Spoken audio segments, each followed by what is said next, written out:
What's going on, guys? It's Cimo. So today I'm bringing you a card discussion on Waking the Dragon, probably one of my new favorite cards coming out of Flames of Destruction, and the reason for that is because it perfectly exemplifies what a trap card is, and that's what's really cool about it. Now, this card is a common, but it is a short print common, and short print commons are kind of cards you always want to keep your eye on. Remember, Fairy Tale Snow was a short print common back in the Dark Illusion, but I guess that's a little bit of a different story. So we're going to be discussing this card in depth and the pros and cons, but before we get into that, I want to give a huge shout out to my newest patrons as always. So big shout outs today to Jonathan. You are the reason that this channel is growing strong, and if you guys want to help support me in the channel through Patreon, then check out the Patreon link in the description below. But without further ado, let's go ahead and get right into it. So Waking the Dragon is a trap card with an effect that reads as follows. If this set card in its owner's control has left the field because of an opponent's card effect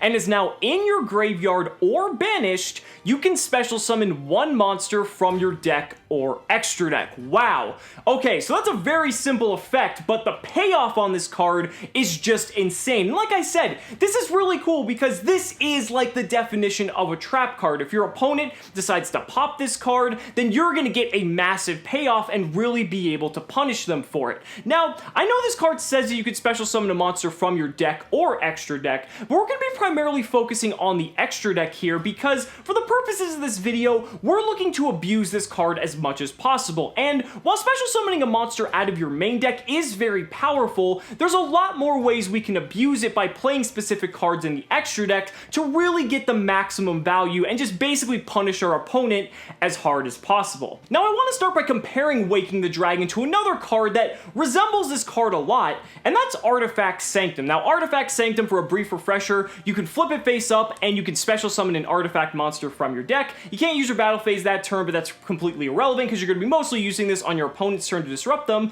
But if it's destroyed by your opponent, you get to target a card on the field and destroy it. So not only do you get the ability to basically special something out of your deck, but if your opponent threatens the Artifact Sanctum, you get added value by being able to pop one of their cards in addition to getting your summon, because you can also just chain it in response and then you can get the full value of Artifact Sanctum. But one of the things here is that Waking the Dragon doesn't have, I guess, the flexibility in that you can use it proactively to stop your opponent's play, because primarily when you use Artifact Sanctum, you're using cards like Artifact Moral Attack, Artifact Scythe, and Scythe is just going to lock down their extra deck, Moral Attack's going to pop another card they control, so now you're at 2, and they've already wasted a card if they pop the Sanctum in the first place, so that's a fairly good exchange. Artifact Sanctum allows you to be very proactive in that sense. Waking the Dragon isn't the same though. However, there's a much higher payoff if your opponent does destroy it, and that's where the trade-off definitely comes in. This card showed up in a couple of regional profiles from the first weekend where Flames of Destruction was legal, and that's why I wanted to talk about it, because there's a lot of really cool theory here. So before we get into what we're going to be summoning off of this, how easy is it for our opponent to necessarily destroy Waking the Dragon in this current meta? Well, looking at the top deck, starting off with something like Pendulum Magician doesn't have a lot of inherent spell and trap removal. I mean, I guess they have Tornado Dragon in some instances. Ignister won't work on this card because it does have to be in the graveyard or banished, where Ignister will shuffle it back into the deck, but I think Tornado Dragon's kind of really the only one that Pendulum Magician plays, in its core main or extra deck. Then looking at True Draco on the other hand, now you have a ton of spell and trap removal, because not only do you have 3 copies of Heritage and 3 copies of Disciples in tandem with cards like Diagram just to help trigger them. Just the Draco players are going to get very trigger happy just to start removing your back row so that they can make sure Masterpiece sticks, and that's ultimately how they end up winning the game. And Masterpiece is also another way that they can go about popping your back row, and another way that they're going to be able to trigger Waking the Dragon. But there's also some other decks in this format as well. Trickstar, for instance. Trickstar Light Stage has basically become one of just the premier ways ways to remove spell and traps from the opponent's field. Light Stage can just ice the back row for the turn, and then during the end phase, they have to send it to the graveyard. Well, Waking the Dragon doesn't have to be destroyed, it just has to leave the field and be in either the graveyard or the banish zone. So that's really cool, because if it had to be destroyed, I mean, Trickstar Light Stage could probably play around this a little bit, but it doesn't matter how it gets to the graveyard or the banish zone. As long as it was set and it left the field, Waking the Dragon is going to trigger, and that's going to be very problematic for Trickstars. I guess they also got cards like Ningirsu that they can make off of Scapegoat coming out of the extra deck, so that's another way that they could remove this card as well. But then you've also got just generic spell and trap removal as a whole. I mean, you've got Twin Twister, Cosmic Cyclone. These are going to be cards that are most likely coming in games 2 and 3 out of the side deck, depending on the matchup. As soon as your opponent sees that you're playing trap cards in any form,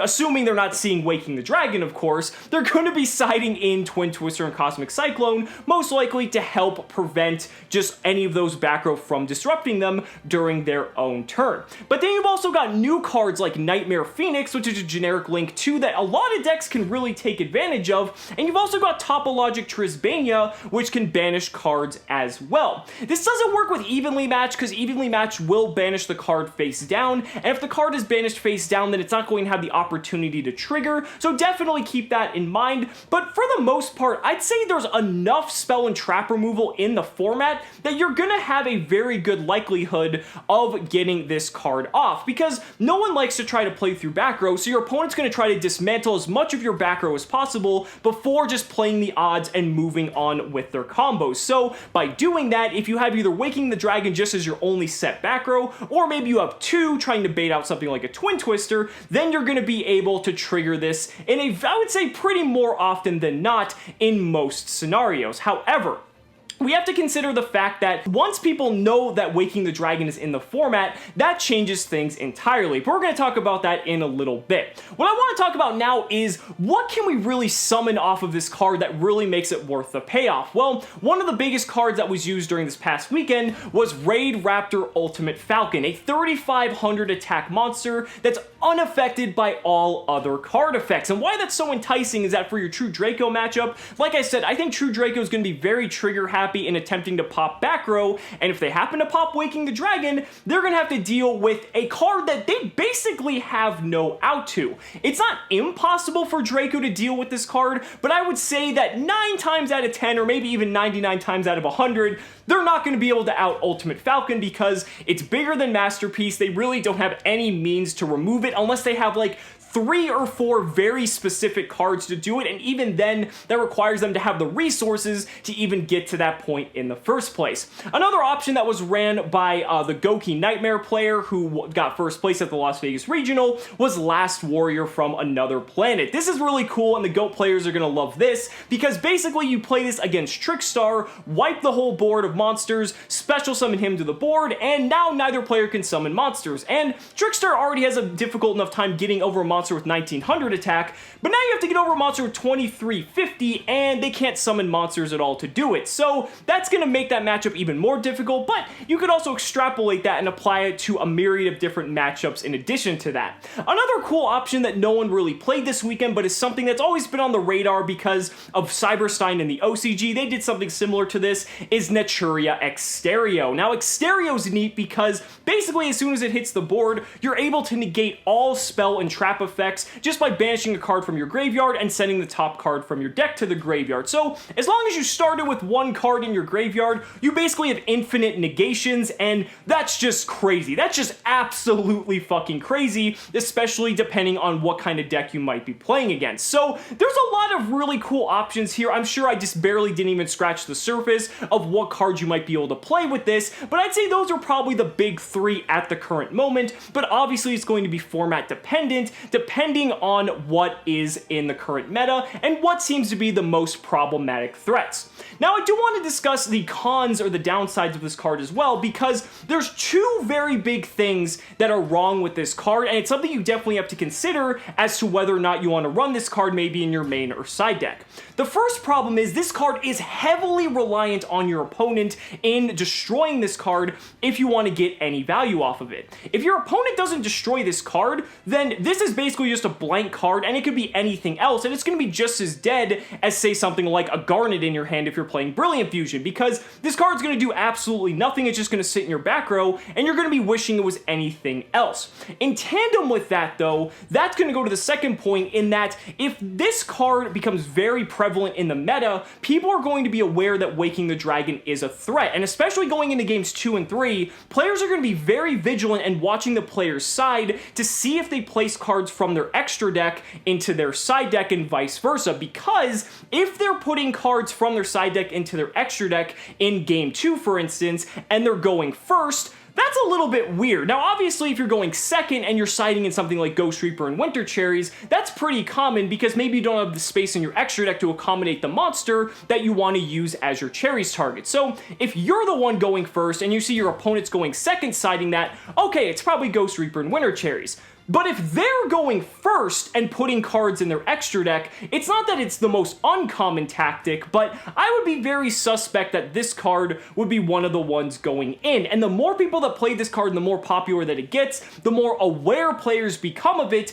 and the more likely they are to play around it. Now, if your deck can accommodate something like Artifact Durandal and you can force them to blow it up, then that's pretty neat and that's a nice little gimmicky trick. But you really have to be careful, especially at higher levels of competitive play, because most players are not going to fall for something like this, especially if it's well known in the format that this card is a threat. But the times that this card is going to go off, it is going to pay off in dividends, and it's most likely going to win you the game more often than not. But guys, those are just my thoughts. Let me know down in the comments what you guys think about Waking the Dragon. Let me know what cool cards you would like to special summon off of this, primarily from the extra deck, but also any other cool combos you might be able to come up with it. I'd really love to hear your thoughts. So guys, thank you so much for watching the video. Be sure to like the video as always. Subscribe to the channel for more amazing Yu-Gi-Oh content. And if you found this video helpful, consider backing me on Patreon, because just by pledging only $1 a month, you're investing in my ability to continue bringing you